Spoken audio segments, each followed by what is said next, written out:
Dios les bendiga, es una grata alegría estar nuevamente con ustedes. Y ya hemos comenzado sobre las 4 verdades. Hemos dicho que vamos a tener una serie de 4 verdades, siempre 4. En esta ocasión estamos completando las 4 comunión, la base. Luego estaremos hablando otras 4 verdades y así sucesivamente, con la prioridad fundamental de que esto es la base de la vida de la iglesia. Es la marcha, la práctica de la iglesia. Y es el fin de la iglesia. Entonces, cuando hablamos de esas 4 verdades, estamos hablando del fundamento, estamos hablando de la práctica y estamos hablando de la esperanza eterna. Empezamos hablando de la comunión y hemos dicho que la palabra comunión es koinonía y aparece varias veces. A tal punto que el apóstol Pablo en su carta a los Filipenses menciona 11 veces la palabra comunión. Él usa una preposición y esa preposición es en el griego es sum, que significa con. Y de ahí viene la palabra comunión, compañerismo, cónyuge. Siempre con esa preposición nos está hablando esa verdad con. Y a esto somos llamados. Hemos hablado en el programa anterior que la comunión íntima es la base, es el fundamento de todo. La comunión íntima con el Señor. Basada en el Salmo 25, versículo 14.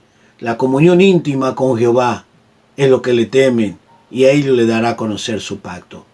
Esto es el resultado, comunión y resultado, comunión y resultado. La comunión va a traer el resultado de la revelación, va a tener la claridad del pacto.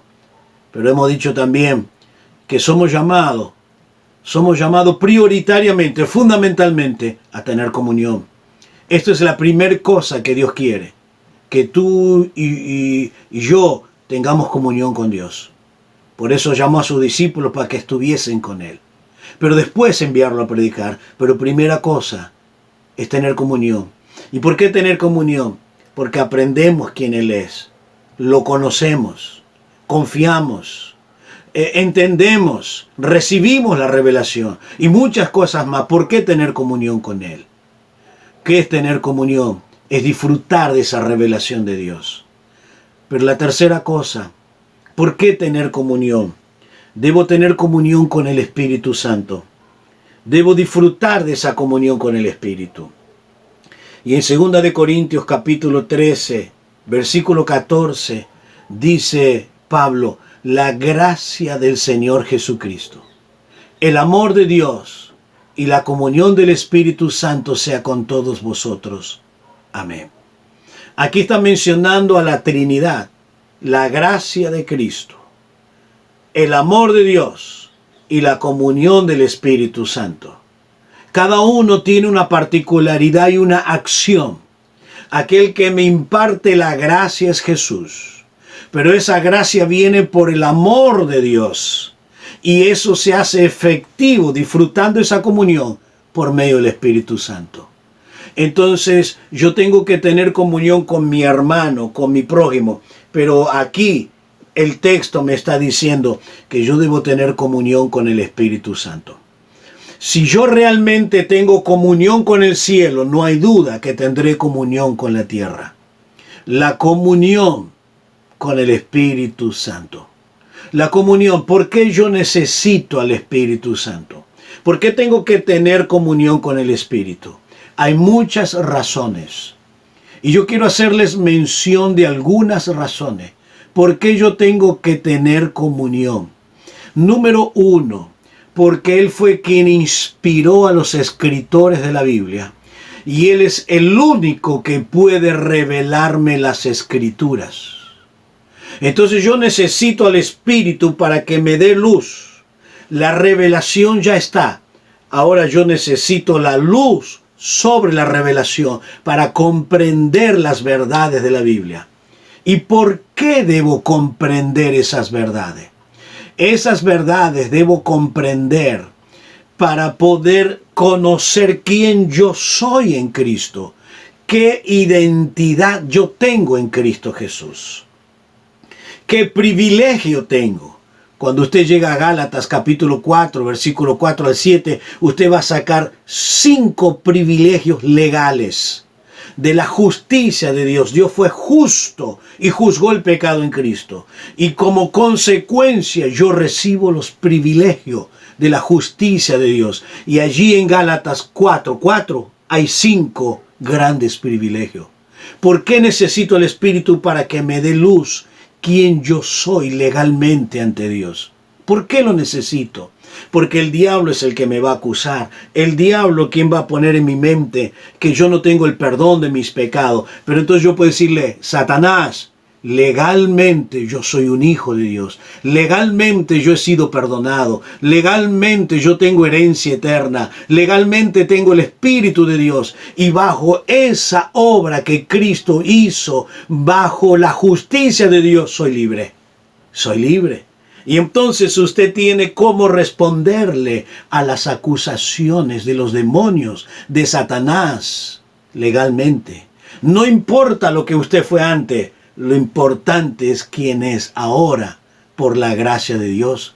¿Y quién la revela? El Espíritu Santo. ¿Dónde? En las Escrituras. Pero no solamente en las Escrituras, también el Espíritu me lo revela a mi espíritu. Por eso en Romanos capítulo 8 dice, y el Espíritu testifica a nuestro espíritu. ¿Quién somos? Hijo de Dios. El Espíritu me da a conocer quién yo soy, quién realmente soy. Entonces, ¿por qué preciso tener comunión? Para poder comprender las Escrituras, entender, traer luz. ¿Recuerdan los 2 discípulos que iban camino de Emaús? Estaban caminando con Jesús, pero no se daban cuenta. Escuchaban sus palabras, pero no se daban cuenta. Creían que era un forastero. Y así muchas veces le pasa a la iglesia. Están caminando, pero no saben quién está a su lado, es Cristo.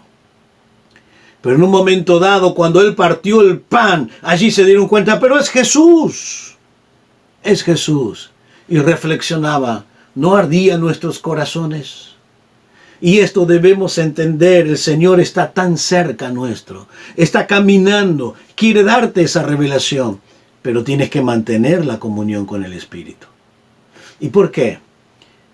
Porque tú tienes que estar bajo el gobierno del Espíritu, bajo la dirección del Espíritu, no de tus emociones, no de tus pensamientos, sino tienes que someterte a la dirección del Espíritu Santo. ¿Por qué yo lo necesito? Para que me dé luz de la palabra. ¿Por qué lo necesito? Para que me dirija en cada decisión. Necesito al Espíritu Santo. Lo necesitamos. Y entonces por eso debo tener esa comunión con el Espíritu Santo.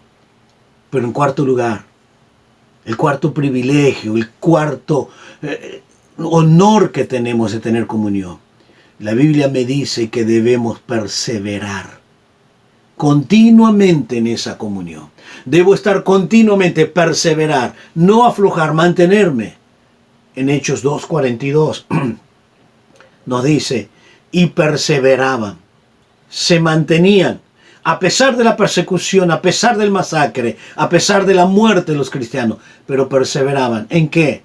En la doctrina de los apóstoles, en la comunión uno con los otros, en el partimiento del pan, y en las oraciones. Entonces aquí me encuentro ante 4 grandes verdades que la iglesia primitiva tenía. Y note usted que las 3 primeras verdades están en plural, en singular. La última está en plural. Dice la primera, la doctrina, una sola. La comunión, una sola. El partimiento, un solo pan. Participar de la cena del Señor. Y la cuarta cosa, las oraciones, muchas oraciones. Pero aquí ellos tenían comunión unos con otros, perseveraban en la comunión. Estaban allí en medio de ¿qué? En medio del dolor, en medio de la masacre, en medio de la lucha. Según las estadísticas nos dice que a través de este periodo de pandemia, muchos abandonaron la fe. Algunos dicen más, otros menos, dependiendo de la región. Muchos dejaron de congregarse, de ser cristianos y abandonar la fe. No han mantenido la comunión. Y eso que no son persecuciones, y eso que no es la masacre del cristianismo. Simplemente una pandemia. Pero los discípulos perseveraban en la comunión. Entonces, ¿en qué debemos perseverar nosotros? Los 4 aspectos de la comunión. La íntima comunión con el Señor. Una relación de comunión. Oírle y Él me oye. Hablar y Él me habla. Y estar allí en comunión. Recibir revelaciones. La segunda comunión es el llamado de Dios a tener comunión. Soy llamado a ser un discípulo que tiene comunión con Él. Primera cosa de un verdadero discípulo es tener comunión. La segunda cosa, la comunión con el Espíritu Santo. Para revelar la palabra, para conocer la palabra, pero también para tener dirección. Para mantener la dirección del Espíritu, estar bajo el gobierno del Señor. Y cuarto, perseverar en esa comunión. Esto es lo que va a ser una iglesia sana, sólida y firme.